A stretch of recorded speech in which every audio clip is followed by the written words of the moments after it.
पद्धतीनं निगेटिव्ह त्याच्यामध्ये fake narrative असं निर्माण करण्याचा प्रयत्न करण्यात आला। मी पण आज राज्याचा 10व्यांदा अर्थसंकल्प सादर करत आहे।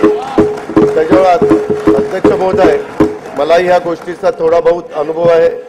जनतेचा पाठिंबा होता, सभागृहाचा पाठिंबा होता, म्हणूनच मी ते करू शकलो, हे मी कदापि विसरू शकत नाही।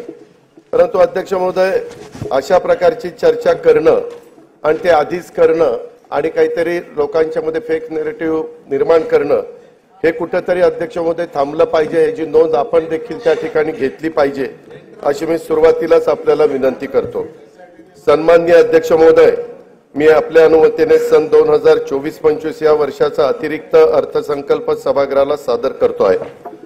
उदंड पाहिले, उदंड ऐकिले, उदंड वर्णिले क्षेत्र महिमे, ऐसी चंद्रभागा ऐसे भीमा तीर, ऐसा विटेवर देव कोठे, ऐसे संत जन ऐसे हरीचे दास, ऐसा नाम घोष सांगा कोठे, तुका म्हणे आम्हा अनाथा कारणे पंढरी निर्माण केली देवे। बोला कुंडली वरते हरी विठ्ठल श्री ज्ञानदेव तुकाराम पंढरीनाथ महाराज की जय। अध्यक्ष महोदय, श्री संत तुकाराम महाराजांनी वर्णन केलेल्या महाराष्ट्राचा आराध्य दैवत श्री विठ्ठलाच्या दर्शनाला अवघ्या महाराष्ट्रातून वैष्णवांच्या दिंड्या निघाल्या आहेत। जगद्गुरु संत तुकाराम महाराजांच्या पालखीचे आजच देहूतून प्रस्थान होते आहे। ज्ञानेश्वर माऊलींची पालखी उद्या आळंदीवरून निघेल। साधारण 1000 वर्षाची परंपरा असलेल्या या वारीशी वारकरी भक्ती मार्गाशी महाराष्ट्राची नाळ जोडलेली आहे, याची जाणीव या सरकारला आहे। महाराष्ट्राची ओळख म्हणून जिची जगभर दखल घेतली जाते त्या पंढरपूरच्या वारीचा म्हणूनच आपण जागतिक वारसा नामांकनासाठी युनेस्कोकडे प्रस्ताव पाठवतो आहोत। आपल्या परंपरेची पताका खांद्यावर घेऊन जाणाऱ्या लाखो वारकऱ्यांविषयी कृतज्ञता म्हणून सरकारने या वर्षापासून प्रतिदिंडी 20,000 रुपये निधी देण्याचा निर्णय घेतला आहे। निर्मल वारीसाठी 36 कोटी 71 लाख रुपयांचा निधी उपलब्ध करून दिला आहे। मुख्यमंत्री वैद्यकीय सहाय्यता कक्षाच्या माध्यमातून देहू, आळंदी ते पंढरपूर या दोन्ही मुख्य पालखी मार्गावरील सर्व वारकऱ्यांची आरोग्य तपासणी केली जाणार आहे। आवश्यकतेनुसार मोफत औषधोपचार देखील केले जाणार आहेत। कीर्तनकार, वारकरी, भजनी मंडळ यांना सोयी सुविधा उपलब्ध करून देण्यासाठी तसेच पालखी मार्गाचे व्यवस्थापन करण्यासाठी मुख्यमंत्री वारकरी संप्रदाय महामंडळ स्थापन करण्याचा निर्णय घेण्यात आलेला आहे। लोकसभेच्या नुकत्याच झालेल्या निवडणुकीमध्ये राष्ट्रीय लोकशाही आघाडीला बहुमत प्राप्त झाले आहे। केंद्रात माननीय श्री नरेंद्र मोदीजी यांच्या नेतृत्वाखाली सलग 3ऱ्यांदा सरकार स्थापन झाले आहे। माननीय पंतप्रधानांचे देखील मी त्यासाठी आपल्या सर्वांच्या तर्फे मनपूर्वक अभिनंदन करतो। महाराष्ट्राला सहकार्य करण्याबाबत केंद्र शासनाने नेहमीच सकारात्मक भूमिका घेतली आहे। केंद्र शासनाच्या 3ऱ्यांदा सरकार आल्यानंतर पहिल्याच मंत्रिमंडळाच्या बैठकीमध्ये महाराष्ट्र राज्यातील 76,200 कोटी रुपये किमतीचा वाढवण बंदर प्रकल्पाला मंजुरी देण्यात आली आहे। त्यामुळे राज्याच्या आर्थिक विकासाला चालना मिळणार आहे। त्याद्वारे 10 लाखाहून अधिक रोजगार निर्माण होणार आहे। यापुढील 5 वर्षही केंद्र शासनाचे असेच भक्कम पाठबळ राज्याला लाभेल याची खात्री मी बाळगतो। दिनांक 27 फेब्रुवारी 2024 रोजी मी सभागृहाला राज्याचा 2024-25 या आर्थिक वर्षाचा अंतरिम अर्थसंकल्प सादर केला होता। पायाभूत सुविधांवरील खर्चात वाढ करून राज्याची अर्थव्यवस्था $1 ट्रिलियन करण्याचा निर्धार त्यात व्यक्त करण्यात आला होता। रेल्वे, रस्ते, मेट्रो मार्ग, विमानतळ, बंदरे व उद्योग अशा विविध क्षेत्रातील गुंतवणुकीबाबतही मी त्यावेळी सविस्तर उल्लेख केला होता। अर्थव्यवस्थेचे आकारमान वाढल्यानंतर सरासरी दरडोई उत्पन्नात वाढ होणार आहेच, पण त्याचबरोबर राज्याच्या आर्थिक प्रगतीचे पुरेसे लाभ न होणाऱ्या घटकांच्या वैयक्तिक उत्पन्नात देखील लक्षणीय वाढ कशी होईल यासाठी प्रयत्न करणं गरजेचे आहे। महिला, शेतकरी, युवा, मागासवर्ग आणि सर्व समाजातील गरिबांना भरीव आर्थिक मदत आणि प्रगतीच्या संधी उपलब्ध करून देणे हा अतिरिक्त अर्थसंकल्पाचा मुख्य हेतू आहे। शाहू फुले आंबेडकरांच्या विचाराच्या पुरोगामित्वाचा वारसा जपत महाराष्ट्राने महिलांना केंद्रस्थानी ठेवून विकासाची वाटचाल केली आहे। शिक्षण, नोकरी आणि राजकीय क्षेत्रात महिलांना आरक्षण देणारे महाराष्ट्र हे देशातील पहिले राज्य आहे। राज्याने 1994 मध्ये पहिले महिला धोरण जाहीर केले, त्यात वेळोवेळी काल सुसंगत सुधारणा करण्यात आल्या। नुकतेच राज्याचे चौथे अष्टसूत्री महिला धोरण जाहीर करण्यात आले आहे। महिला व मुलींना सामाजिक, प्रशासकीय आणि राजकीय क्षेत्रात समान हक्क व दर्जा प्राप्त होण्यास करता पोषण आहार, स्वास्थ्य, शिक्षण, उद्योजकता तसेच कौशल्य विकास आणि रोजगारांसाठी विविध योजना प्रभावीपणे राबवण्यात येतील।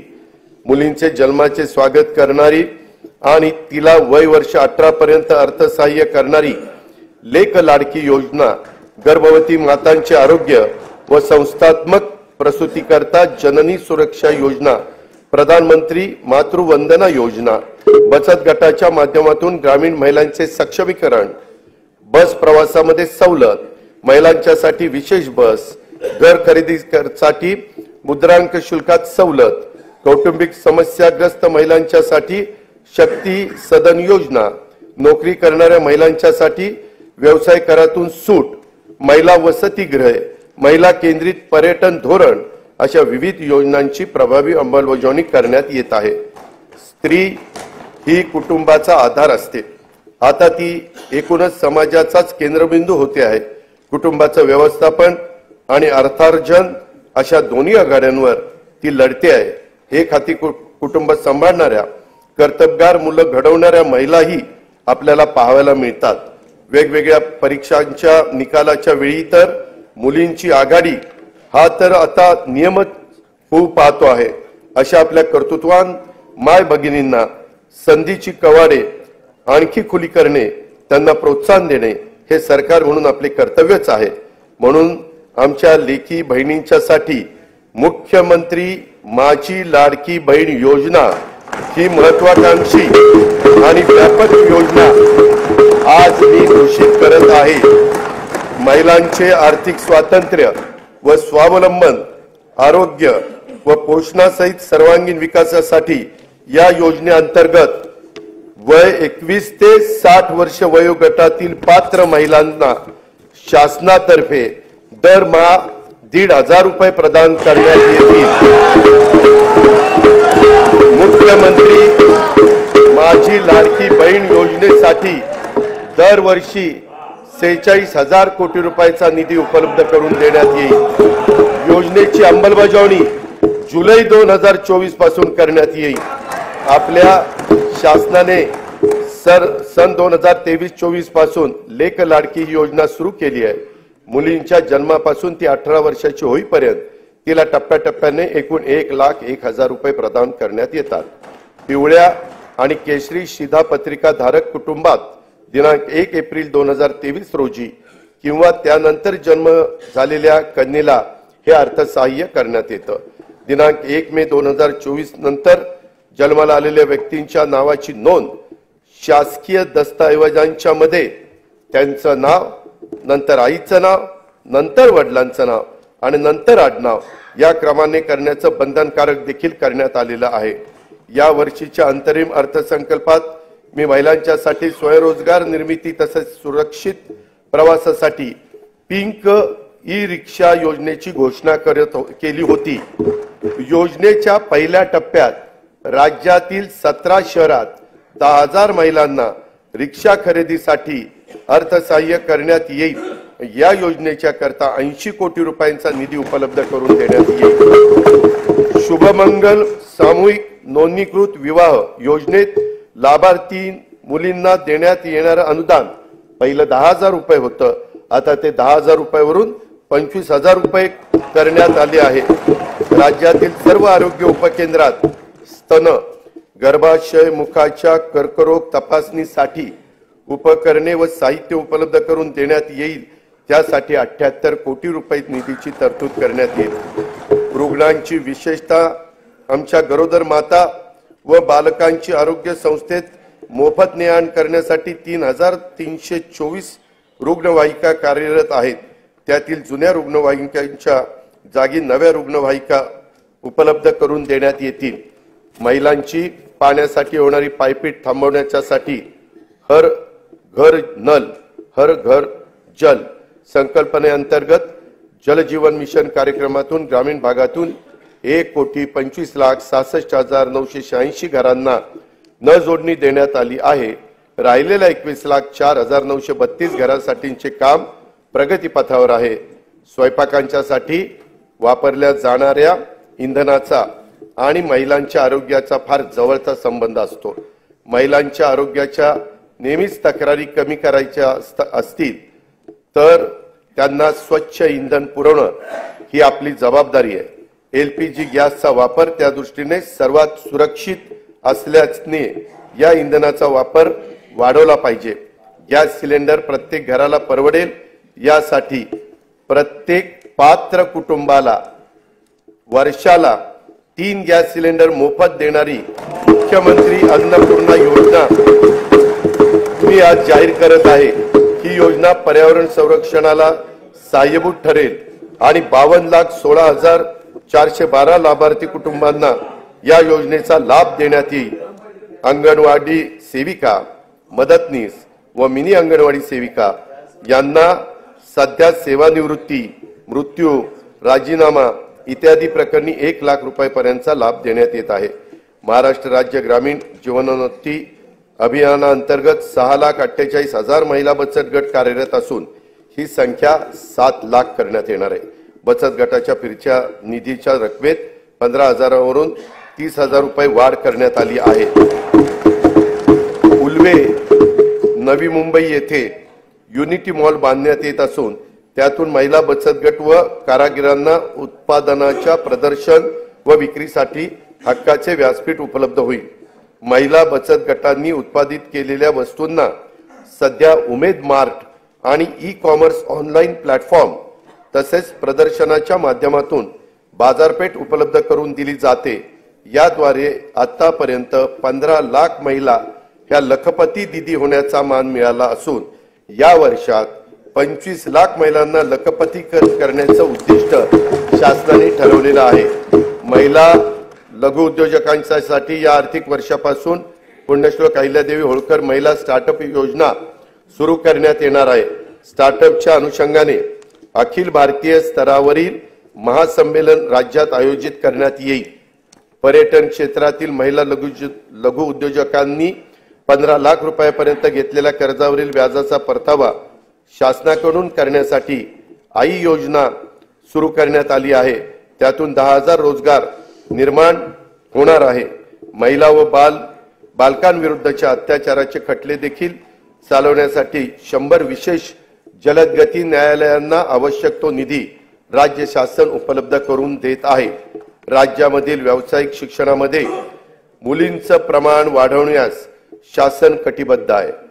अभियांत्रिकी, वास्तुशास्त्र, औषध निर्माण शास्त्र, वैद्यकीय तसेच कृषी विषयक सर्व व्यावसायिक पदविका अभ्यासक्रमासाठी प्रवेशित 8 लाख रुपयांपर्यंतच्या वार्षिक कौटुंबिक उत्पन्न असणाऱ्या इतर मागासवर्ग तसेच आर्थिक दृष्ट्या दुर्बल घटकातील मुलींना शिक्षण शुल्क व परीक्षा शुल्कामध्ये 100% प्रतिपूर्ती करण्यात येईल। अध्यक्ष महोदय, या निर्णयाचा लाभ सुमारे 2,05,000 मुलींना होणार आहे। शैक्षणिक वर्ष 2024-25 पासून ही योजना सुरू करण्यात येणार असून सुमारे 2,000 कोटी रुपयांचा भार दरवर्षी राज्य सरकार याकरता उचलणार आहे। स्वावलंबी शेतकरी संपन्न शेतकरी हे ब्रीद जपत शेतकऱ्यांना विविध पातळीवर सहाय्य करण्यासाठी शासन कटिबद्ध आहे। बी बियाणासाठी थेट अनुदान, सिंचन सुविधा, आधुनिक तंत्रज्ञानाचा वापर, शेतीपूरक उद्योगांना प्रोत्साहन, शेतमालाचे मूल्यवर्धन, शेतमाल साठवणूक, बाजारपेठेची उपलब्धता इत्यादींबाबत विविध योजना राबवण्यात येत आहे। शासनाने सन 2023-24 या आर्थिक वर्षापासून शेतकऱ्यांना आर्थिक सहाय्य करण्यासाठी नमो शेतकरी महासन्मान निधी, 1 रुपयात पीक विमा, गोपीनाथ मुंडे शेतकरी सुरक्षा सानुग्रह अनुदान अशा विविध योजना सुरू केलेल्या आहेत। शेती आणि संबंधित क्षेत्राच्या ठळक तरतुदीकडे मी आता सभागृहाचं लक्ष वेधित आहे। नैसर्गिक आपत्तीमुळे झालेल्या शेती पिकांच्या नुकसानापोटी शेतकऱ्यांना जुलै 2022 पासून 15,245 कोटी 76 लाख रुपयांची मदत करण्यात आलेली आहे।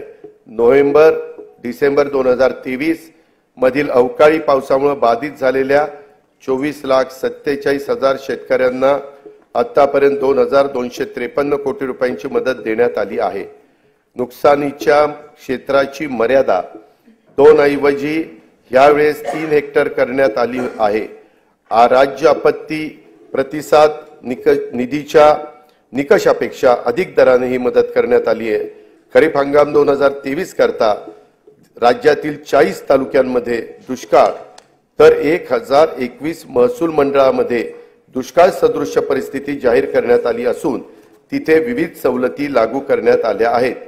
नुकसानीचे पंचनामे जलद व पारदर्शक होण्याकरता नागपूर विभागामध्ये घेतली गेलेली ई पंचनामा प्रणालीची चाचणी यशस्वी झाल्याने ही प्रणाली आता संपूर्ण राज्यामध्ये लागू करण्यात येणार आहे।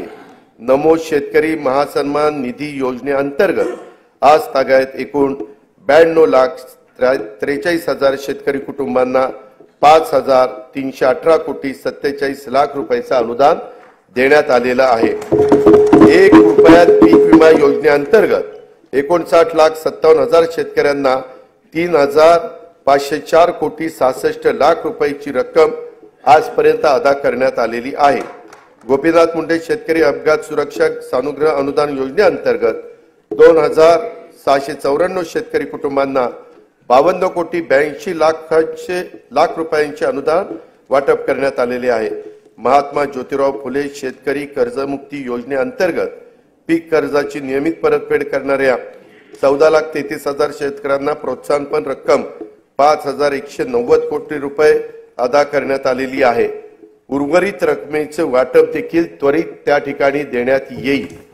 नानाजी देशमुख कृषी संजीवनी प्रकल्पाच्या पहिल्या टप्प्यात विदर्भ आणि मराठवाड्यातील 16 जिल्ह्यांच्यासाठी 5,469 कोटी रुपयांच्या विविध योजना यशस्वीपणे पूर्ण करण्यात आल्या आहेत।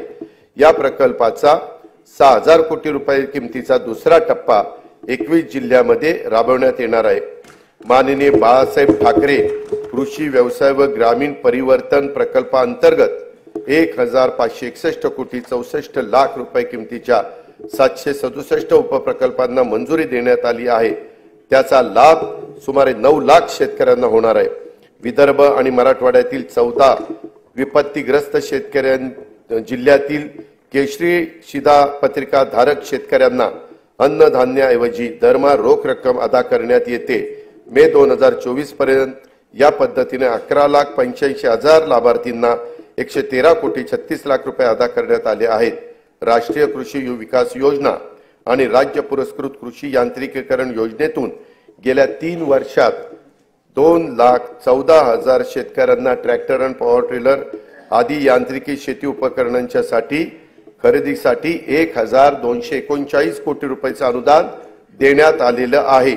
शेतमालाच्या स्थानिक पातळीवर साठवणुकीसाठी गाव तेथे गोदाम ही योजना राबवण्यात येणार आहे। या योजनेत पहिल्या टप्प्यात 100 नवीन गोदामांचे बांधकाम तसेच अस्तित्वातील गोदामांची दुरुस्ती केली जाणार आहे।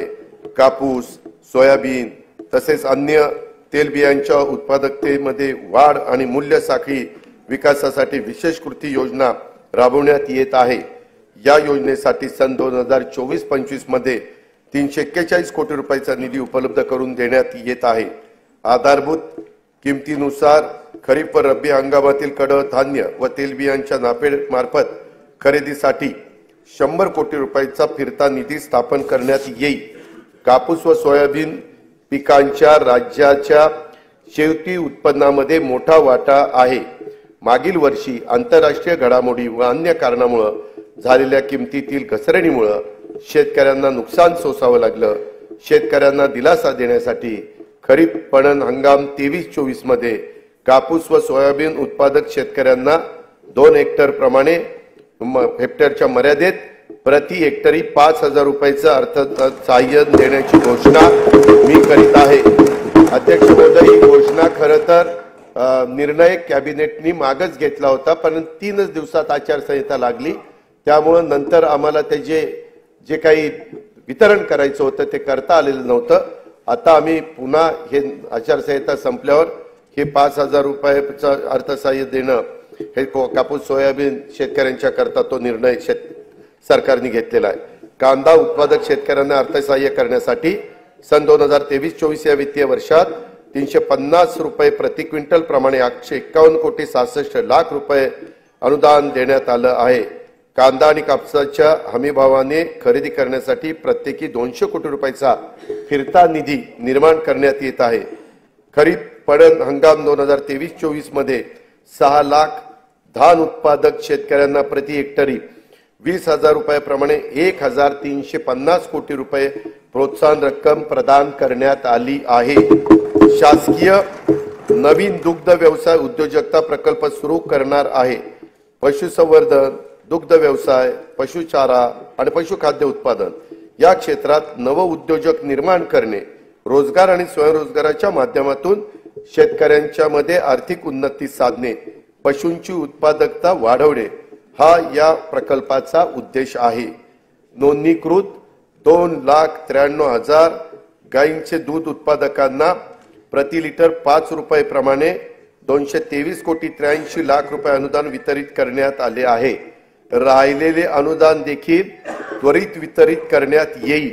तसेच गायीचे दूध उत्पादक शेतकऱ्यांना आधार देण्यासाठी 1 जुलै पासून प्रति लिटर 5 रुपयाप्रमाणे अनुदान देण्याची योजना 1 जुलै 2024 पासून पुढे चालू ठेवण्यात येईल असेही मी जाहीर करत आहे.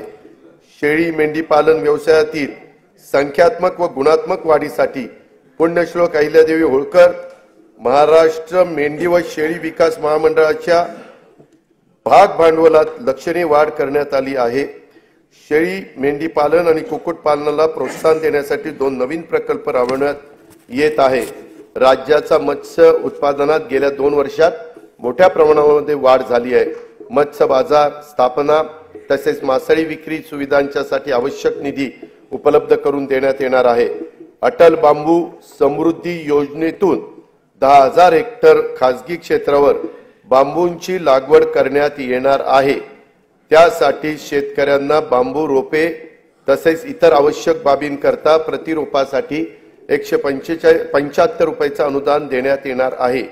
राज्यातील पडीक जमिनीवर मोठ्या प्रमाणावर बांबूची लागवड करण्यात येणार आहे. नंदुरबार जिल्ह्यातील 1,20,000 रुपये क्षेत्रावर बांबूची लागवड करून या योजनेची सुरुवात करण्यात येणार आहे.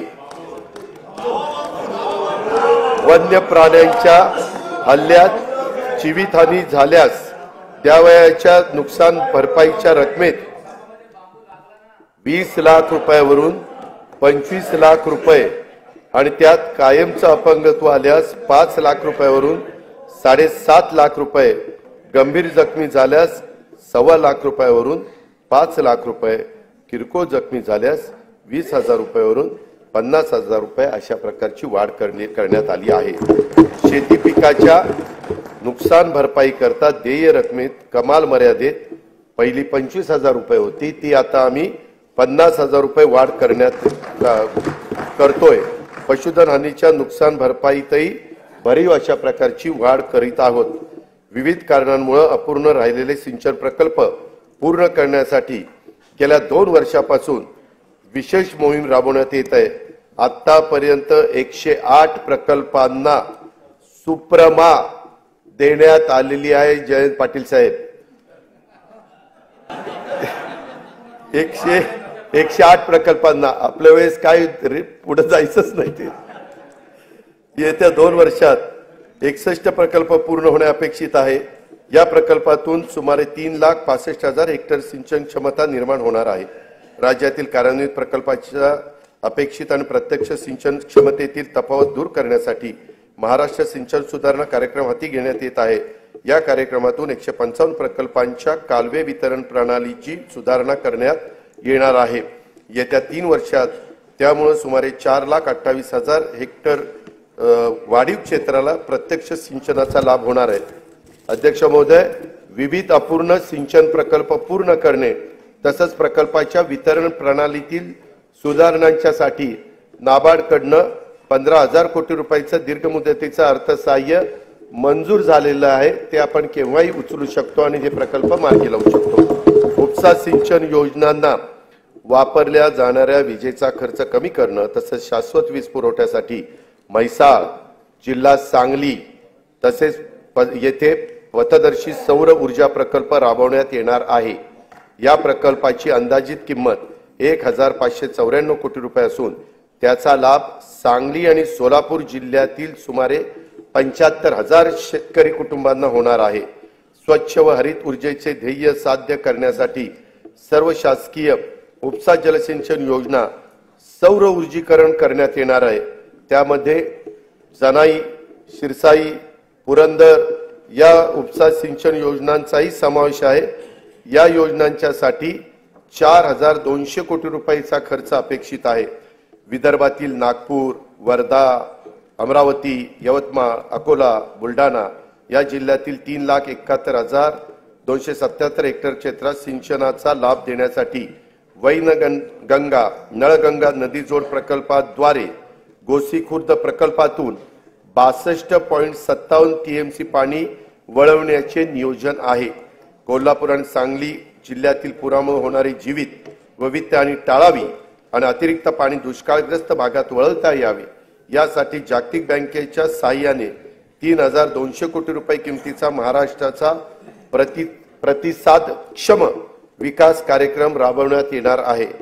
जलयुक्त शिवार अभियान 2 अंतर्गत मार्च 2024 अखेर 49,651 कामे पूर्ण झाली असून यावर्षी 650 कोटी रुपयांचा निधीची तरतूद करण्यात आली आहे। गाळ मुक्त धरण, गाळ युक्त शिवार योजनेअंतर्गत राज्यातील एकूण 338 जलाशयातून गाळ काढण्याचं काम सुरू आहे। लोकसहभागाच्या आतापर्यंत 83,39,818 घनमीटर गाळ काढण्यात आला आहे। शेतकऱ्यांना दिवसा अखंडित वीज पुरवठा करण्यासाठी कृषी वाहिन्यांचे विलगीकरण आणि सौर ऊर्जाकरण करण्याचा 15,000 कोटी रुपयाचा प्रकल्प हाती घेण्यात आला आहे। शेतकऱ्यांना मोफत वीज उपलब्ध व्हावी, मोफत यासाठी मागेल त्याला सौर ऊर्जा पंप या योजनेच्या करता 8,50,000 शेतकऱ्यांना सौर ऊर्जा पंप उपलब्ध करून देण्याचे मी जाहीर करीत आहे।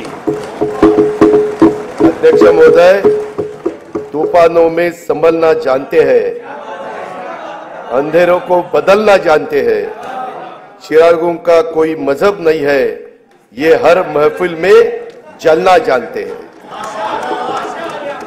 माननीय पंतप्रधान नरेंद्र मोदी यांच्या नेतृत्वाखाली सरकारच्या दूरदर्शी धोरणामुळे 2047 पर्यंत भारत विकसित देश म्हणून उदयाला येईल। भारत ही जगातील तिसरी मोठी अर्थव्यवस्था होण्याच्या वाटेवर आहे। अर्थव्यवस्थेच्या या वाढीमध्ये तरुण उद्योजकांचा वाटा मोठा असणार आहे। युवा वर्गाला अधिक सक्षम, कुशल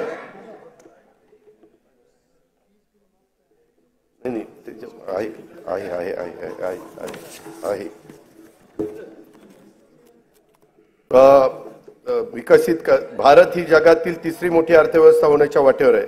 अर्थव्यवस्थेच्या या वाढीमध्ये तरुण उद्योजकांना वाटा मोठा असणार आहे। युवा वर्गाला अधिक सक्षम व कुशल आणि तंत्रस्नेही करण्यासाठी कौशल्य उद्योजकता विकासाच्या तसेच आर्थिक पाठबळ देण्याबाबत योजना सुरू आहेत। त्या अधिक परिणामकारक राबवण्याचा तसेच नवीन योजना सुरू करण्याचा शासनाचा मानस आहे। मी आता युवा वर्गासाठीच्या योजनांच्याकडे सभागृहाचं लक्ष वेधतो। राज्यातील विविध शैक्षणिक संस्थांच्या मधून दरवर्षी 11 लाख विद्यार्थी पदविका, पदवी, पदव्युत्तर परीक्षा उत्तीर्ण होतात। प्रमाणपत्र व अल्प मुदतीत अभ्यासक्रम पूर्ण करणाऱ्या विद्यार्थ्यांची संख्या देखील मोठी असते।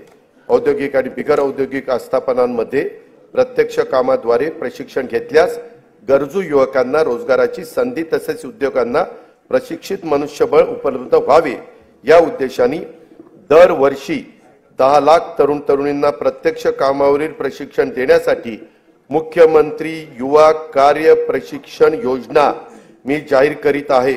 या योजनेअंतर्गत शासनामार्फत प्रशिक्षणार्थी दरमहा 10,000 रुपये प्रमाणे विद्यावेतन देण्यात येईल।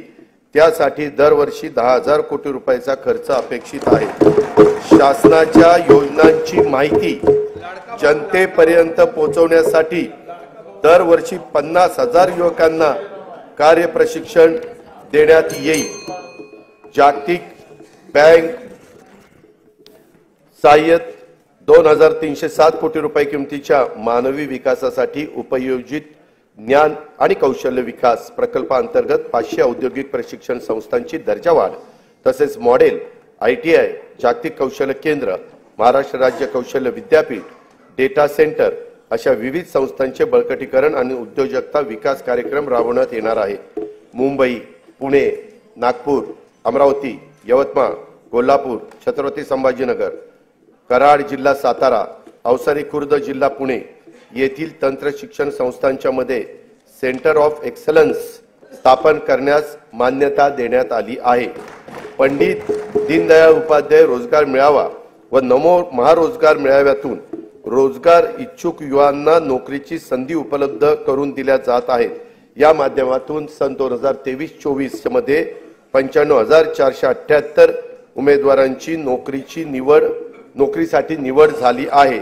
स्वामी विवेकानंद आंतरराष्ट्रीय कौशल्य विकास प्रबोधिनी मुंबईत गोवंडी येथे कार्यान्वित झाली आहे।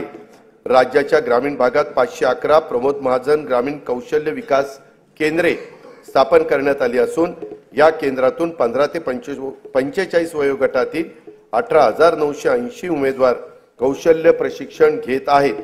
विविध समाज घटकांच्यासाठी रोजगारभिमुख प्रशिक्षण कार्यक्रम तसेच संशोधनाचे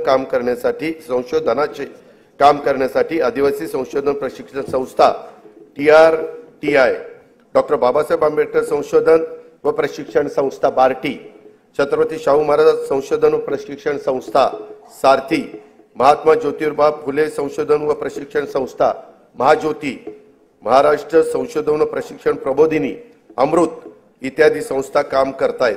या संस्थांच्या मार्फत एकूण 2,51,393 विद्यार्थ्यांना रोजगारभिमुख प्रशिक्षण देण्यात आले असून त्यापैकी 52,000 विद्यार्थ्यांना नोकरीच्या संधी प्राप्त झालेल्या आहेत। शाश्वत ऊर्जा, आरोग्य तसेच कृषी क्षेत्रात कृत्रिम बुद्धिमत्तेच्या वापराबाबत संशोधनासाठी राज्यातील विद्यापीठ आणि संशोधक यांच्या संयुक्त विद्यमाने संशोधन व नव उपक्रम केंद्रे स्थापित करण्यात आली आहेत। त्यासाठी विद्यापीठ व शासनाकडून प्रत्येकी 50 कोटी रुपये असा 100 कोटी रुपयांचा निधी उपलब्ध करून देण्यात येणार आहे। शबरी आदिवासी वित्त व विकास महामंडळामार्फत राबवण्यात येणाऱ्या स्वयंरोजगार अर्थसहाय्याच्या योजनेच्यासाठी 100 कोटी रुपयाची निधीची तरतूद करण्यात आलेली आहे। अनुसूचित जाती, अनुसूचित जमाती, विमुक्त जाती, भटक्या जमाती, इतर मागासवर्ग, विशेष मागास प्रवर्ग तसेच खुल्या प्रवर्गातील विद्यार्थ्यांना विदेशात उच्च शिक्षणासाठी शिष्यवृत्ती योजना राबवण्यात येत आहे। अल्पसंख्याक समुदायातील विद्यार्थ्यांसाठी देखील सन 2024-25 पासून विदेशी शिक्षणासाठी शिष्यवृत्ती योजना लागू करण्यात आली आहे। वसतिगृहात प्रवेश न मिळालेल्या आर्थिक दृष्ट्या दुर्बल घटकातील विद्यार्थ्यांना शैक्षणिक वर्ष 23-24 पासून डॉक्टर पंजाबराव देशमुख वसतिगृह निर्वाह भत्ता योजनेअंतर्गत भरीव वाढ करून दरवर्षी 38 ते 60,000 रुपयापर्यंत निवास भत्ता देण्यात येत आहे। इतर मागासवर्गीय, विमुक्त जाती, भटक्या जमाती आणि विशेष मागास प्रवर्गातील उच्च शिक्षण घेणाऱ्या विद्यार्थ्यांना ज्ञानज्योती सावित्रीबाई फुले आधार योजनेअंतर्गत देखील भरीव वाढ करून दरवर्षी 38,000 ते 60,000 रुपयापर्यंत निवास भत्ता देण्यात येणार आहे। गोपीनाथ मुंडे ऊसतोड कामगार विकास महामंडळामार्फत ऊसतोड कामगारांच्या मुलामुलींच्यासाठी 82 शासकीय वसतिगृह स्थापन करण्यास मंजुरी देण्यात आलेली आहे। राज्यात सध्या 1 लाख लोकसंख्येमागे 84 डॉक्टर आहेत। सन 2035 पर्यंत आपल्याला 1 लाख लोकसंख्येमागे 100हून अधिक डॉक्टर करण्याचे साठी वैद्यकीय महाविद्यालयाची प्रवेश क्षमता वाढवणं आवश्यक आहे। त्यासाठी राज्यात विविध ठिकाणी 100 विद्यार्थी प्रवेश क्षमतेची नवीन शासकीय वैद्यकीय महाविद्यालय आणि 430 खाटांचे संलग्न रुग्णालय स्थापन करण्यास मान्यता देण्यात आलेली आहे। त्यात जालना, हिंगोली, धाराशिव, परभणी, नाशिक, जळगाव, अमरावती, बुलढाणा, वाशिम, वर्धा, भंडारा, गडचिरोली, सातारा, अलिबाग, सिंधुदुर्ग, रत्नागिरी, पालघर आणि अंबरनाथ जिल्हा ठाणे या शहरांचा समावेश करण्यात आलेला आहे। मौजे, सावर, तालुका म्हसळा, जिल्हा रायगड येथे 100 विद्यार्थी प्रवेश क्षमतेचे नवीन शासकीय युनानी महाविद्यालय स्थापन करण्यास मान्यता देण्यात आली आहे। बुलढाणा जिल्ह्यात नवीन शासकीय आयुर्वेदिक महाविद्यालय स्थापन करण्यात येणार आहे। शासकीय वैद्यकीय महाविद्यालयातील कनिष्ठ व वरिष्ठ निवासी डॉक्टर यांच्या विद्यावेतनात तसेच मानसेवी अध्यापकांच्या मानधनात देखील भरीव वाढ करण्यात आली आहे। ट्रस्ट सेक्टरमधील उद्योगांना देण्यात येणाऱ्या विशेष प्रोत्साहनामुळे नजीकच्या काळात राज्यात अंदाजे 1 लाख कोटी रुपयांची गुंतवणूक होणार असून त्यातून 50,000 रोजगार निर्माण होणार आहे। हरित हायड्रोजन उत्पादनासाठी विकासकांबरोबर झालेल्या सामंजस्य करारानुसार 2,11,400 कोटी रुपयांची गुंतवणूक होणार असून त्याद्वारे 55,900 रोजगार निर्माण होणार आहेत। महापे, नवी मुंबई येथे 25 एकर जागेत India gems and jewellery park नियोजित आहे। त्यात 2,000 सूक्ष्म, लघु व मध्यम उद्योग घटकांना समावेश असून 50,000 कोटी रुपयांची गुंतवणूक होणार आहे। त्यातून 1 लाख रोजगार निर्माण होतील। एकात्मिक व शाश्वत वस्त्रोद्योग धोरण 2023 ते 28 जाहीर करण्यात आले असून या अंतर्गत 5 वर्षात 25,000 कोटी रुपयांची भरीव गुंतवणूक आणि 5 लाख रोजगार अपेक्षित आहे। कॅप्टिव्ह मार्केट योजनेमुळे सूतगिरणी, यंत्रमाग, प्रोसेसिंग, पॅकिंग तसेच वाहतूक क्षेत्रात मोठ्या प्रमाणावर रोजगार निर्माण होणार आहे। खाजगी गुंतवणूक वाढवण्यासाठी लघु वस्त्रोद्योग संकुले तसेच टेक्निकल टेक्सटाईल पार्क उभारण्याचे शासनाने ठरवलेले आहे। सिंधुदुर्ग जिल्ह्यात आंतरराष्ट्रीय दर्जाचे स्कुबा डायव्हिंग केंद्र सुरू करण्यात येणार असून बुडीत जहाजावरील प्रवाळाचे दर्शन हे त्यांचे विशेष आकर्षण असेल। या प्रकल्पासाठी 20 कोटी रुपये खर्च अपेक्षित आहे। त्यातून 800 ते 1000 स्थानिकांना रोजगार उपलब्ध होईल। अध्यक्ष महोदय, हयात लेके चलो, कायनात लेके चलो, चलो तो सारे जमाने को साथ लेकर चलो। दारिद्र्य निर्मूलन आणि जनतेचे राहणीमान उंचावण्यासाठी शासन अरे कधीतरी समाधान माना आहे, पुढे आहे। जनतेचे राहणीमान उंचावण्यासाठी शासन कटिबद्ध असून विविध योजनांच्या माध्यमातून अविरतपणे सामाजिक विकासाचे प्रयत्न सुरू आहेत। अनुसूचित जाती उपाययोजनेखाली शाळा, आश्रमशाळा, विद्यार्थ्यांकरता वसतिगृह, शिष्यवृत्ती, आरोग्य सेवा, रोजगार इत्यादी करता विविध योजना राबवण्यात येतात। आदिवासी विकास उपाय योजनेअंतर्गत बालकांच्या पोषणामध्ये वाढ करण्यासाठी भारतरत्न डॉक्टर APJ अब्दुल कलाम अमृत आहार योजना, शासकीय आश्रमशाळांमध्ये विज्ञान केंद्राची उभारणी करण्यासाठी नमो आदिवासी स्मार्ट शाळा अभियान, वसतिगृहात प्रवेश न मिळालेल्या विद्यार्थ्यांना उच्च शिक्षणासाठी पंडित दीनदयाळ उपाध्याय स्वयं योजना, वस्त्यांना पायाभूत सुविधा उपलब्ध करून देण्यासाठी ठक्कर बाप्पा आदिवासी विकास योजना आदी योजनांच्या माध्यमातून पुरेसा निधी उपलब्ध करून देण्यात येत आहे। इतर मागासवर्ग, विमुक्त जाती, भटक्या जमाती, विशेष मागास प्रवर्गातील घटकांना उन्नती करता विविध योजना राबवण्यात येतात। या प्रवर्गातील विद्यार्थ्यांच्या करता आश्रमशाळा, ऊसतोड कामगारांच्या मुलांच्यासाठी आश्रमशाळा, विद्यानिकेतन, धनगर समाजासाठीच्या विविध योजना, क्रांती ज्योती सावित्रीबाई फुले शिष्यवृत्ती योजना, डॉक्टर पंजाबराव देशमुख वसतिगृह योजना, तांडा वस्ती मुक्त वसाहत योजना इत्यादी योजनांच्या माध्यमातून पुरेसा निधी उपलब्ध करून देण्यात येत आहे। राज्यातील सर्व बौद्ध, जैन, शीख, पारसी, ख्रिश्चन व मुस्लिम या अल्पसंख्याक समुदायातील घटकांच्या विकासाकरता हे सरकार वचनबद्ध आहे। सामाजिक व आर्थिक दृष्ट्या दुर्बल घटकांच्यासाठी असलेल्या योजना परिणामकारक राबवणे, नवीन योजना, विशेष योजना आखणे आणि त्यासाठी पुरेसा आर्थिक तरतूद करणे या धोरणातून सर्व स्वरूपातील सार्वत्रिक दारिद्र्य नाहीसे करणे हे शाश्वत विकास ध्येय साध्य करण्याचा आमचा निश्चय आहे। त्या दृष्टीने महत्त्वाच्या योजना मी सभागृहावर सादर करीत आहे। संजय गांधी निराधार योजना आणि श्रावणबाळ सेवा राज्य निवृत्ती योजनेतून आर्थिक दुर्बल घटकातील निराधार, विधवा आणि दिव्यांग वृद्ध नागरिकांना दरमहा अर्थसहाय्य देण्यात येते। या अर्थसहाय्यात 1000 रुपयावरून 1500 रुपये अशी वाढ करण्यात आली आहे। सन 2023-24 मध्ये 45,60,000 लाभार्थींना या योजनेतून 7,145 कोटी रुपयांचं वाटप देखील करण्यात आलं आहे।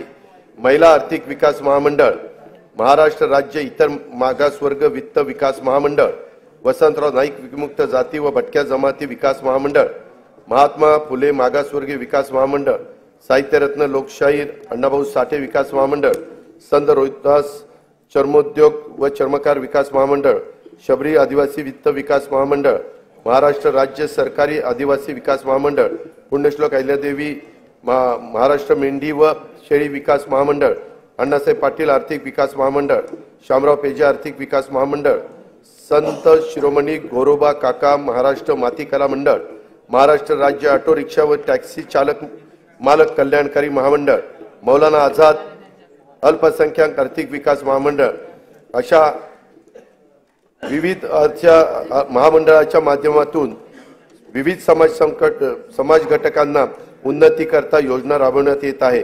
वसंतराव नाईक विमुक्त जाती व भटक्या जमाती विकास महामंडळांतर्गत राजे उमाजी नाईक आर्थिक विकास महामंडळ आणि पैलवान कैलासवासी मारुती चव्हाण वडार आर्थिक विकास मंडळ नव्याने निर्माण करण्यात आलेले आहे। महाराष्ट्र राज्य इतर मागासवर्गीय वित्त विकास महामंडळांतर्गत संत काशीबा गुरव युवा आर्थिक विकास महामंडळ, जगज्योती महात्मा बसवेश्वर आर्थिक विकास महामंडळ, संत सेनाजी महाराज केश शिल्पी महामंडळ नव्याने निर्माण करण्यात आलेले आहे। पानपिंपरी आणि मुसळीचे उत्पादन करणाऱ्या बारी समाजाच्या आर्थिक, सामाजिक आणि शैक्षणिक विकासासाठी संत श्री रूपलाल महाराज आर्थिक विकास महामंडळाची स्थापना करण्यात येणार आहे। नव्याने निर्माण करण्यात आलेल्या तसेच कार्यरत महामंडळाच्या निधीची पुरेशी तरतूद त्या ठिकाणी करण्यात येईल। 15 डिसेंबर 2022 पासून दिव्यांग कल्याण विभागाचे कामकाज सुरू झाले आहे। दिव्यांगांच्यासाठी शिक्षण, क्रीडा, कौशल्य विकास, प्रशिक्षण, रोजगार, उद्योग क्षेत्रातील विविध योजना राबवून त्यांना स्वावलंबी व सक्षम बनवण्याचे उद्दिष्ट आहे। दिव्यांग व्यक्तीचे स्वतःचे हक्काचे घर व्हावे यासाठी धर्मवीर आनंद दिघे घरकुल योजना राबवण्यात येणार असून पहिल्या टप्प्यात 34,400 घरकुल बांधण्याचे प्रस्तावित आहे। दिव्यांग व्यक्तींना दैनंदिन वापरासाठी इलेक्ट्रिक वाहनांचे वाटप करण्यात येत आहे। राज्याने याच वर्षी तृतीयपंथीयांचं बाबतचं आपले धोरण जाहीर केलं आहे। शासन आणि सार्वजनिक प्राधिकरणाकडून होणाऱ्या भरती प्रक्रियेमध्ये तसेच सर्व शासकीय योजनांच्या मध्ये स्त्री पुरुषांबरोबरच तृतीयपंथी हा लिंग पर्याय उपलब्ध करून देण्यात आला आहे। त्यामुळे तृतीयपंथी समुदायाला राज्य शासनाच्या योजनांचा लाभ घेणे आता सुलभ होणार आहे। धनगर समाजाच्या शैक्षणिक व सामाजिक उपक्रमासाठी खारघर नवी मुंबई येथे 4000 चौरस मीटरचा भूखंड उपलब्ध करून देण्यात आलेला आहे। महाराष्ट्र घरेलू कामगार कल्याण महामंडळामार्फत नोंदणीकृत घरेलू कामगारांच्यासाठी विविध कल्याणकारी योजना राबवण्यात येत आहे। मौलाना आझाद अल्पसंख्याक आर्थिक विकास महामंडळ राबवण्यात येणाऱ्या योजनांच्या करता अधिक निधी उपलब्ध करून देण्यासाठी कर्जावरील शासन हमीची मर्यादा 30 कोटीवरून 500 कोटी रुपये करण्यात आली आहे। महात्मा ज्योतिराव फुले जन आरोग्य योजना राज्यातील सर्व कुटुंबांना लागू करण्यात आली आहे। आरोग्य विमा संरक्षणाची रक्कम प्रति कुटुंब 1,50,000 वरून आता 5 लाख रुपये करण्यात आली आहे। आतापर्यंत 1000 रुग्णालयामध्ये उपचाराची सोय होती, त्याच्यात आता 900 रुग्णालयांची भर पडणार असून योजनेअंतर्गत 1356 प्रकारचे उपचार उपलब्ध झाले आहेत। सार्वजनिक आरोग्य विभागाच्या रुग्णालयामध्ये तपासण्या, चाचण्या आणि उपचार मोफत करण्यात येतात। या निर्णयामुळे बाह्य रुग्ण, आंतररुग्ण, लहान शस्त्रक्रिया, एक्सरे चाचणी आणि प्रयोगशाळा चाचण्यांमध्ये भरीव वाढ झाली आहे। शहरी भागातील गरजू जनतेसाठी विनामूल्य तपासणी, वैद्यकीय चाचण्या व उपचारांच्यासाठी सुविधा असलेले हिंदू हृदय सम्राट बाळासाहेब ठाकरे आपला दवाखाना 347 ठिकाणी कार्यान्वित करण्यात आलेला आहे। महाराष्ट्र राज्य बिगर कृषी सहकारी पतसंस्था नियामक मंडळाला पतसंस्थांच्या स्थिरीकरण व तरलतेसाठी 100 कोटी रुपयांचा निधी उपलब्ध करून देण्यात येणार आहे। प्रधानमंत्री आवास योजना, रमाई आवास योजना, शबरी, पारधी व आदिम आवास योजना, मोदी आवास योजना, यशवंतराव चव्हाण मुक्त वसाहत योजना, पुण्यश्लोक अहिल्यादेवी होळकर घरकुल योजना इत्यादी माध्यमातून पुढील 5 वर्षात 35,40,491 घरकुल बांधण्यात येणार आहेत। सन 2024-25 मध्ये विविध घरकुल योजनांच्या करता 7,425 कोटी रुपयांची तरतूद करण्यात आलेली आहे। बृहन्मुंबई महानगरपालिका क्षेत्रातील गिरणी कामगारांना 12,954 सदनिका वितरित करण्यात केल्या असून उर्वरित सदनिका उपलब्ध करून देण्याचे नियोजन करण्यात आलेले आहे। चालूच आहे, कामच चालूच आहे। सन 2024-25 साठी स्वच्छ भारत अभियान ग्रामीणचा दुसऱ्या टप्प्यासाठी 1,886 कोटी 86 लाख निधीची तरतूद करण्यात आलेली आहे। राज्यातील अंगणवाडी कर्मचारी, आशा वर्कर, कोतवाल, पोलीस पाटील, ग्रामीण जीवनोन्नती अभियानातील संसाधन व्यक्ती यांच्या मानधनात भरीव वाढ करण्यात आलेली आहे। आता मी अर्थसंकल्पातील पायाभूत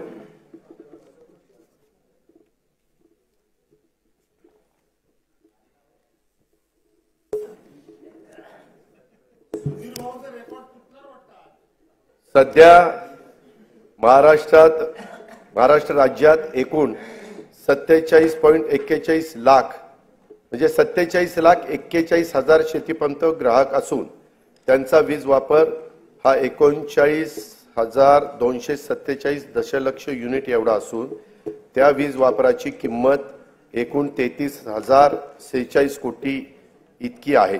शासनाकडून दरवर्षी शेतीपंप ग्राहकांना 6,984 कोटी रुपये एवढी सबसिडी आणि रुपये 9,500 कोटी क्रॉस सबसिडीच्या माध्यमातून थेट मदत दिली जाते।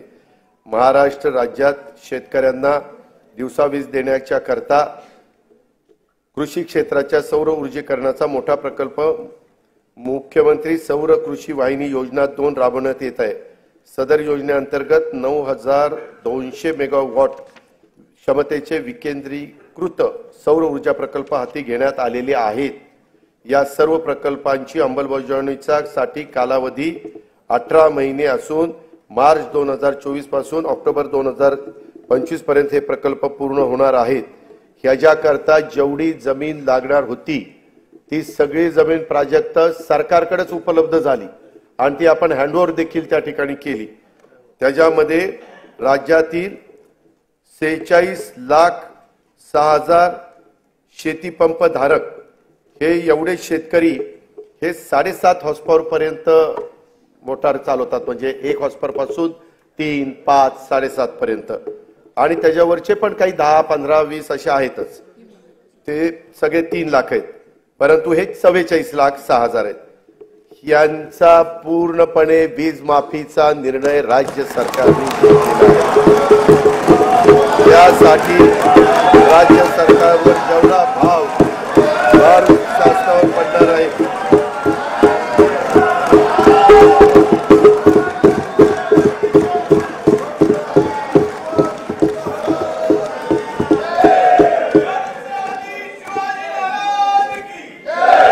आता मी अर्थसंकल्पातील पायाभूत सुविधा आणि अन्य महत्त्वाच्या सभागृहाचे लक्ष वेधतो। मुंबई, पुणे व नागपूर शहरांमध्ये एकूण 449 किलोमीटर लांबीच्या मेट्रो मार्गिका उभारण्याची मान्यता देण्यात आली असून 127 किलोमीटर लांबीच्या मार्गिका वाहतुकीसाठी खुल्या करण्यात आल्या आहेत। तसेच या आर्थिक वर्षात आणखी 37 किलोमीटर लांबीच्या मार्गिका वाहतुकीसाठी खुल्या करण्यात येणार आहे। शिवडी नावाशेवा प्रकल्पांतर्गत शिवडी वरळी जोड रस्त्यांचे 57% काम झाले असून डिसेंबर 2025 अखेर या प्रकल्पाचे काम पूर्ण करण्यात येणार आहे। बाळकुम येथे गायमुख या नियोजित ठाणे किनारी मार्गाची लांबी 13.45 किलोमीटर असून सुमारे 3,364 कोटी रुपये किमतीचे हे काम मे 2028 पर्यंत पूर्ण होणे अपेक्षित आहे। स्वराज्य रक्षक छत्रपती संभाजी महाराज मुंबई किनारी मार्गाचे बहुतांशी काम पूर्ण झाले असून दोन्ही मार्गिका अंशतः खुल्या करण्यात आल्या आहेत। प्रधानमंत्री ग्राम सडक योजनेच्या तिसऱ्या टप्प्यात सुमारे 6,500 किलोमीटर लांबीच्या रस्ते सुधारण्याचे उद्दिष्ट आहे। सद्यस्थितीत 2,303 किलोमीटर लांबीच्या रस्त्याचे काम पूर्ण झाले असून उर्वरित कामे प्रगतीपथावर आहेत। मुख्यमंत्री ग्राम सडक योजनेच्या तिसऱ्या टप्प्यात 23,000 किलोमीटर लांबीच्या रस्त्यांची कामे आगामी 3 वर्षात पूर्ण करण्यात येणार आहेत। भगवान बिरसा मुंडा जोड रस्ते योजनेसाठी 1,400 कोटी रुपयाची तरतूद करण्यात आलेली आहे। संत सेवालाल महाराज जोड रस्ता योजना तसेच यशवंतराव होळकर जोड रस्ते योजनेची अंमलबजावणी लवकरच सुरू करण्यात येत आहे। परिवहन सेवेमध्ये सुधारणा तसेच हवेतील प्रदूषण कमी करण्यासाठी 19 महानगरपालिकांमध्ये पीएमई बस सेवा योजना राबवण्यात येणार आहे। इलेक्ट्रिक बसेस उपलब्ध करणे, बस आगारे आणि विद्युत पायाभूत सुविधा उभारणी आदी बाबींचा या योजनेमध्ये समावेश आहे। अग्निशमन सेवाचा विस्तार आणि आधुनिकीकरण करण्यासाठी 615 कोटी रुपयाची योजना राबवण्यात येणार आहे। ही योजना ड वर्ग महानगरपालिका, सर्व नगर परिषदा व नगरपंचायतीमध्ये राबवण्यात येईल। धर्मादाय आयुक्तांच्या अधिपत्याखाली कार्यालयाचा मुंबई, नंदुरबार, नांदेड, वर्धा, अमरावती, कोल्हापूर येथील इमारतींच्या बांधकामासाठी अस्तित्वातील इमारतींचे नूतनीकरण करण्यासाठी 125 कोटी रुपयाचा निधी उपलब्ध करून दिला जाणार आहे। माननीय बाळासाहेब ठाकरे स्मृती मातोश्री ग्रामपंचायत बांधणी योजनेअंतर्गत 2,567 ग्रामपंचायत कार्यालयाच्या बांधकामांना मान्यता देण्यात आली आहे। शिवकालीन 12 किल्ल्यांना जागतिक वारसा नामांकन प्राप्त व्हावे म्हणून युनेस्कोकडे प्रस्ताव पाठवण्यात आला आहे। कोकणातील कातळ शिल्पे, पंढरपूर वारी, दहीहंडी उत्सव आणि गणेशोत्सव याबाबतचे देखील प्रस्ताव पाठवण्यात येणार आहेत। शासनाकडून रायगड किल्ल्यावर शिवराज्याभिषेक सोहळा दरवर्षी साजरा करण्याचे ठरवले असून त्याचा आवश्यक तो निधी शासन उपलब्ध करून देणार आहे। वेंगुर्ला जिल्हा सिंधुदुर्ग येथे 66 कोटी रुपयाचे अंदाजित किमतीचा आंतरराष्ट्रीय दर्जाचा पाणबुडी प्रकल्प विकसित करण्यात येणार आहे। सातारा जिल्ह्यातील पश्चिम घाट परिसरातील पर्यटन स्थळाच्या विकासासाठी 381 कोटी 56 लाख रुपये किमतीचा एकात्मिक पर्यटन विकास आराखडा करण्यात आला आहे। या अंतर्गत श्री क्षेत्र महाबळेश्वर विकास, प्रतापगड किल्ला जतन व संवर्धन, सह्याद्री व्याघ्र पर्यटन आणि कोयना हेळवाक वन क्षेत्राअंतर्गत जलपर्यटनाचा समावेश आहे। पावसाळ्यात कल्याण नगर मार्गावरील माळशेज घाटाला भेट देणाऱ्या पर्यटकांची संख्या मोठी आहे। या घाटात सर्व सोयीयुक्त अत्याधुनिक व्ह्यूइंग गॅलरी उभारण्यात येईल। नागपूर जिल्ह्यातील रामटेक हे प्रभू रामचंद्राच्या पदस्पर्शाने पावन झालेले तीर्थक्षेत्र रामटेक विकास आराखड्यासाठी पहिल्या टप्प्यात 150 कोटी रुपयाच्या कामांना मान्यता देण्यात आली असून ही कामे प्रगतीपथावर आहे। आता दुसऱ्या टप्प्यातील 211 कोटी रुपयाची कामे देखील हाती घेण्यात येणार आहेत। आध्यात्मिक गुरु तथा समाज सुधारक बाबा जुमदेवजी यांना पावड दौना तालुका मौदा जिल्हा नागपूर येथील स्मारकासाठी 77 कोटी रुपये रकमेचा विकास आराखडा तयार करण्यात येणार आहे। संत ज्ञानेश्वर महाराजांची अजरामर ज्ञानेश्वरीची जिथे रचना केली त्या नेवासा येथील मंदिर परिसराचा देखील विकास आराखडा तयार करण्यात येणार आहे। कोल्हापूर शहरातील राजाराम तलावाकाठी अत्याधुनिक आंतरराष्ट्रीय कन्व्हेन्शन सेंटर उभारण्यात येईल। त्याचा प्लॅन फार सुंदर केला आहे, तो तिथे आपण उभारणार आहोत। बीजे शासकीय वैद्यकीय महाविद्यालय पुणे येथे बहुउद्देशीय सभागृह उभारण्याकरता तसेच किसान शिक्षण प्रसारक मंडळ बोरगाव काळे तालुका जिल्हा लातूर या शैक्षणिक संस्थेला सुवर्ण महोत्सवी निमित्त भौतिक व शैक्षणिक सुविधांसाठी विकास करण्यासाठी आवश्यक निधी उपलब्ध करून देण्यात येईल। छत्रपती संभाजी महाराजांच्या पदस्पर्शाने पावन झालेल्या शिराळा जिल्हा सांगली येथे त्यांचं स्मारक उभारण्यात येईल। श्री संत रूपलाल महाराजांचे समाधीस्थळ असलेले अंजनगाव सुरजी जिल्हा अमरावती येथे त्यांचे स्मारक उभारण्यात येणार आहे। आदिवासी कलांचे प्रदर्शन वृद्धी आणि कलाकारांना प्रोत्साहन देण्यासाठी हदगड तालुका सुरगाणा जिल्हा नाशिक येथे कलादालन स्थापन करण्यात येणार आहे। मुंबईतील साहित्यरत्न लोकशाहीर अण्णाभाऊ साठे संशोधन व प्रशिक्षण संस्थेचे 305 कोटी रुपयाच्या आराखड्याला मान्यता देण्यात आलेली आहे। जिल्हास्तर संस्थापक क्षमता वाढवून विकासाला चालना देण्यासाठी महास्ट्राईड हा 2232 कोटी रुपये किमतीचा प्रकल्प जागतिक बँकेच्या सहाय्याने राबवण्यात येणार आहे। भारतातील शेती मुख्यतः पावसावर अवलंबून आहे याची आपल्याला जाणीव आहे। मात्र गेल्या काही वर्षात झालेल्या जागतिक वातावरणातील बदलांमुळे मोसमी हवामान तीव्र बदल होत असून त्याचे दुष्परिणाम शेतकऱ्यांना भोगावे लागत आहे। अशा अडचणीत आलेल्या राज्यातील शेतकरी बांधवांना मदतीची गरज आहे। त्यासाठी त्यांना दिलासा देण्यासाठी मुख्यमंत्री बळीराजा वीज सवलत योजना जी मी आता सांगितली ती आपण देतोय। त्याचं नाव आहे मुख्यमंत्री बळीराजा वीज सवलत योजना आणि त्याच्यामध्ये आपण जवळपास ह्या सगळ्या कामाच्या करता मोफत वीज 7.5 हॉर्स पॉवर पर्यंत देतोय। म्हणून 14,761 कोटी रुपयाचं अनुदान स्वरूपात उपलब्ध करून देणार आहे। या अर्थसंकल्पातील विविध समाज घटकांच्यासाठी महत्त्वाकांक्षी नवीन योजना घोषित केल्या आहेत। राज्यातील सर्व योजनांचे लाभ लाभार्थ्यांच्यापर्यंत थेट पोहोचावेत यासाठी योजनांचे मूल्यमापन करून त्याचं सुसूत्रीकरण करण्यासाठी उच्चस्तरीय समिती देखील स्थापन करण्याचं ठरवण्यात आलेलं आहे। त्याच्यामुळे तिथं निधीची कुठली कमतरता कमी पडणार नाही। सन 2024-25 मध्ये जिल्हा वार्षिक योजनेअंतर्गत देखील 18,165 कोटी रुपयाचा नियतव्यय प्रस्तावित करण्यात आला आहे। हा नियतव्यय गेल्या वर्षीच्या तुलनेमध्ये 20% अधिक आहे। वार्षिक योजना 2024-25 मध्ये कार्यक्रम खर्चासाठी 1,92,000 कोटी रुपयाचा नियतव्यय प्रस्तावित करण्यात आला आहे। त्यामध्ये अनुसूचित जाती उपाय योजना 15,893 कोटी रुपये आणि आदिवासी विकास योजना 15,360 कोटी रुपये नियतव्ययाचा समावेश आहे। सन 2024-25 मध्ये एकूण खर्चासाठी 6,12,293 कोटी रुपयाचा तरतूद प्रस्तावित आहे। महसूल जमा 4,99,463 कोटी रुपये, महसुली खर्च 5,19,514 कोटी रुपये प्रस्तावित केलेला आहे। परिणामी 20,051 कोटी रुपये महसुली तूट अपेक्षित आहे।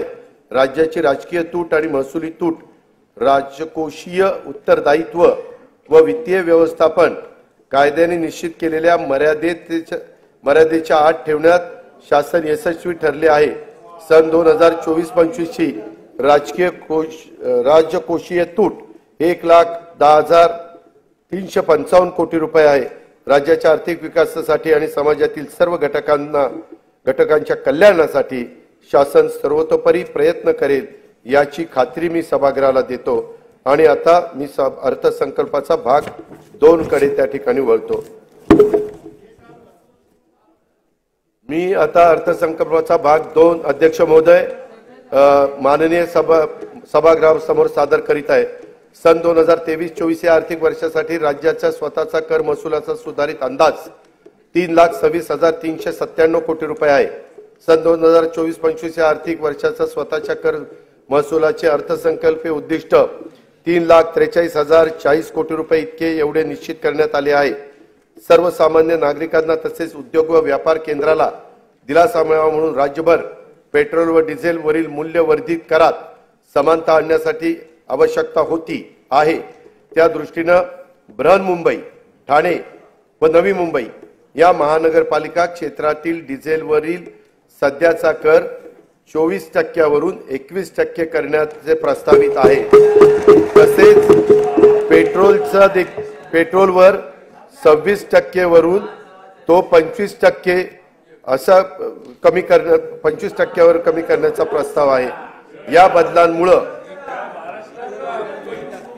नाही बृहन्मुंबई, नवी मुंबई आणि ठाणे हे तिथे जास्त होता, त्यांची सारखी तक्रार होती, ती आता आपण एकसारखी करतोय।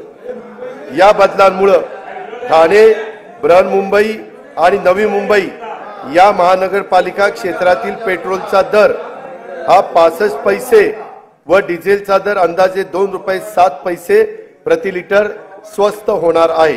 केंद्रीय सशस्त्र पोलीस दलामध्ये 7 सशस्त्र सेना दल कार्यरत असून त्यापैकी सीमा सुरक्षा दल व केंद्रीय राखीव पोलीस दल यातील सशस्त्र जवानांना व्यवसाय कर भरण्यापासून सूट देण्यात आली आहे।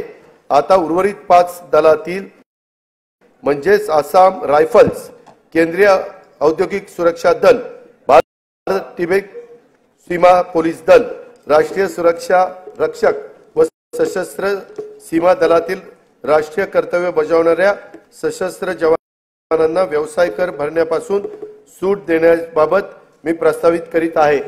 याचा लाभ अंदाजे 12,000 जवानांना होणार आहे। नोंदणी झालेल्या दस्तास कमी मुद्रांक शुल्क भरल्याचे निष्पन्न झाल्यास मुद्रांक शुल्काच्या फरकाच्या रकमेवर दस्त निष्पादित केल्याच्या तारखेपासून आकारण्यात येणारी दंडाची रक्कम ही 2% दरमहा होती, ती आता अध्यक्ष महोदय आपण 1% दरमहा करण्याचा निर्णय घेण्यात आलेला आहे। म्हणजे त्याच्यामध्ये 24% वर्षाला होती, ती आता 12% करण्यात आली। बऱ्याच जणांची तशी मागणी होती। मुद्रांक शुल्क परताव्यासाठी ऑनलाईन पद्धतीने अर्ज करता येईल। अर्ज करण्याची कालमर्यादा मुद्रांक खरेदी केल्यापासून 6 महिन्याऐवजी 1 वर्ष करण्यात येईल।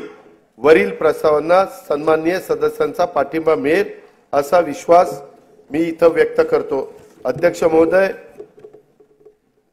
आतापर्यंत मी या राज्याचा 10 वेळेला जनतेचा अर्थसंकल्प मांडण्याची संधी मला मिळाली। निंदी कोणी मारी, वंदी कोणी पूजा करी, मज हेही नाही तेही नाही, वेगळा दोन्हीपासूनही या न्यायाने केलेल्या कामाची पावती आहे असे मी मानतो।